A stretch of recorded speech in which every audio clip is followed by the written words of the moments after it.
আমরা অনেক শিক্ষিত মানুষ পেয়েছি, কিন্তু ভালো মানুষের সংখ্যা কিন্তু দিন দিন কমে যাচ্ছে। একজন বাবা যদি তার শিক্ষিত কোনো সন্তান থাকে, যে সন্তান আপন জায়গায় অনেক যোগ্য, অনেক মেধাবী, অনেক প্রতিষ্ঠিত, কিন্তু সেই সন্তান বাবা মার প্রতি দায়িত্ব জ্ঞানহীন, সে সন্তান মানুষ হিসেবে ভালো মানুষ যদি না হয়, মানবিক গুণাবলী এবং মূল্যবোধ এর ঘাটতি যদি তার মধ্যে থাকে, তো এই সন্তান কখনো বাবা মার চোখ জোড়ানো, নয়ন জোড়ানো সন্তান হয় না। আবার এর বিপরীতে কোনো বাবা মার যদি এমন কোনো সন্তান থাকে যে সন্তানের হয়তো জাগতিক যোগ্যতা অনেক বেশি না থাকে, শিক্ষা দীক্ষা অনেক বেশি না থাকে, পয়সা কড়ি অনেক বেশি না থাকে, সমাজে অনেক বেশি প্রতিষ্ঠিত না হয়, কিন্তু সে মানুষটা ভালো মানুষ হয়, বাবা মার কেয়ার করে, যত্ন নেয়, বাবা মাকে ভালোবাসে, শ্রদ্ধা করে, সুসন্তান হিসাবে নিজেকে গড়ে তুলতে পেরেছে, আদর্শ মানুষ হিসাবে গড়ে তুলতে পেরেছে, তাহলে এই সন্তান বাবা মার চক্ষু শীতলকারী সন্তান হয়, বাবা মার নয়ন জোড়ানো সন্তান হয়। ঠিক একইভাবে আজ সাধারণ শিক্ষা শিক্ষিত হয়ে আমাদের সন্তানরা আমাদের জীবনমানকে উন্নয়নের জন্য অবদান রাখছে, সেটা যেন আমাদের জন্য প্রয়োজন। এর চাইতে অনেক বেশি প্রয়োজন আমাদের সন্তানরা মনুষ্যত্ব শিখবার, কিন্তু সে জিনিসটার জন্য খুব বেশি প্রতিষ্ঠানে দেশে নেই।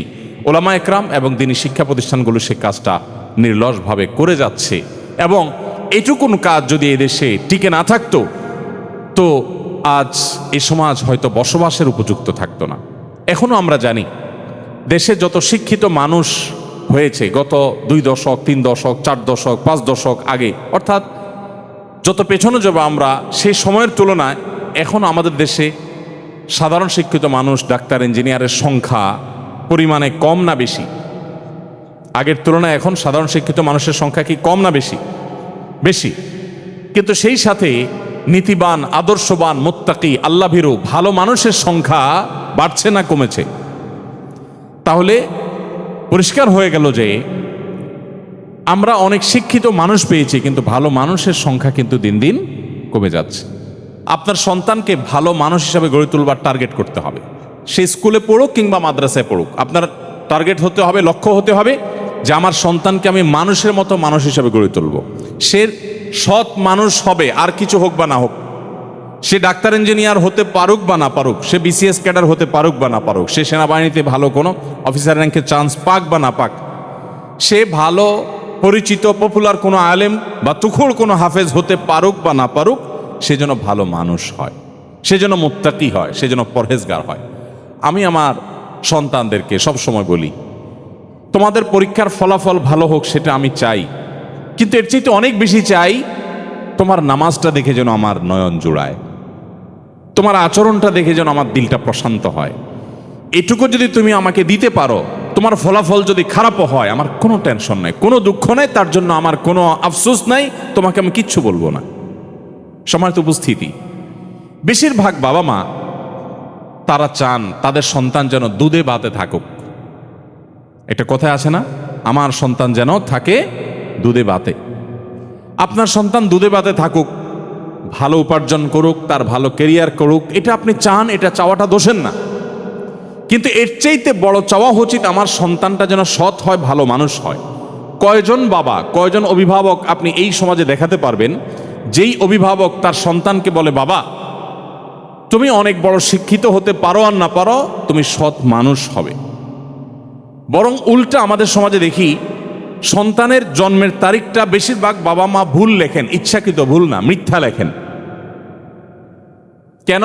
যাতে বেশি দিন চাকরগিরি করতে পারে, বেশি দিন সরকারি বা বিভিন্ন প্রতিষ্ঠানে চাকরগিরি যেন করতে পারে, সেই সুযোগ পাইয়ে দেওয়ার জন্য জীবনের শুরুতে একটা মিথ্যা গেঁথে দেয়।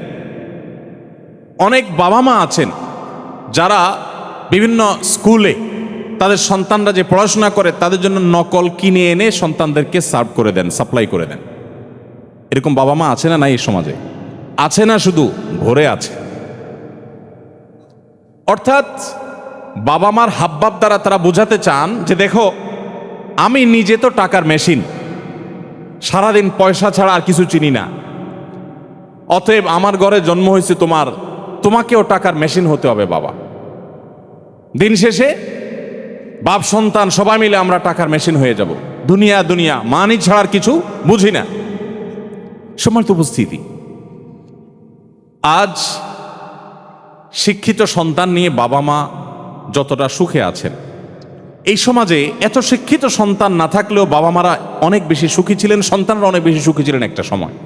শুধু পার্থক্য এইটুকু, তাদের মধ্যে নীতিনৈতিকতা ছিল, এখন নীতিনৈতিকতা নাই। আমি শিক্ষার বিরুদ্ধে বলছি না, শিক্ষা তো আমাদের লাগবেই, কিন্তু শিক্ষার পাশাপাশি যদি নীতিনৈতিকতা না থাকে তো এই শিক্ষা জাতিকে যতটা উপকার করবে তার চেয়ে বেশি ক্ষতিগ্রস্ত করবে। দেশের উন্নতি যতটা করবে, দুর্নীতি তার চেয়ে বেশি করবে। অতএব একজন আদর্শ অভিভাবক হিসাবে আপনার সন্তানকে যদি আপনি মানুষের মতো মানুষ হিসাবে গড়ে তুলতে চান, আপনার টার্গেট হতে হবে আমার সন্তান দুধে ভাতে থাকুক আর না থাকুক, আমার সন্তান থাকবে সত্যের সাথে, আমার সন্তান থাকবে ন্যায়ের সাথে, আমার সন্তান থাকবে নিষ্ঠার সাথে। আপনার সন্তানকে বলতে হবে, বাবা আশপাশে মানুষের গাড়ি বাড়ি তাদের সম্পদ এগুলোর চমক তোমাকে যেন বিভ্রান্ত না করে। তোমার বাবা হিসাবে আমি অসৎ উপার্জন করি নাই, তুমি অসৎ উপার্জন করবে না।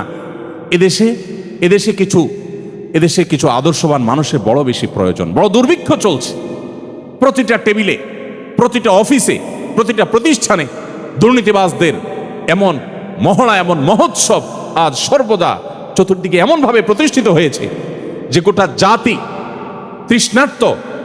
তৃষ্ণার্ত মরুভূমি যেরকম পানির জন্য হাহাকার করে, কিছু সৎ নাগরিকের জন্য গোটা জাতি আজ হাহাকার করছে। আর সেই হাহাকারের সে অভাব নিরূপণ করবার জন্য কিছু উলামা একরাম নির্লস চেষ্টা চালিয়ে যাচ্ছে।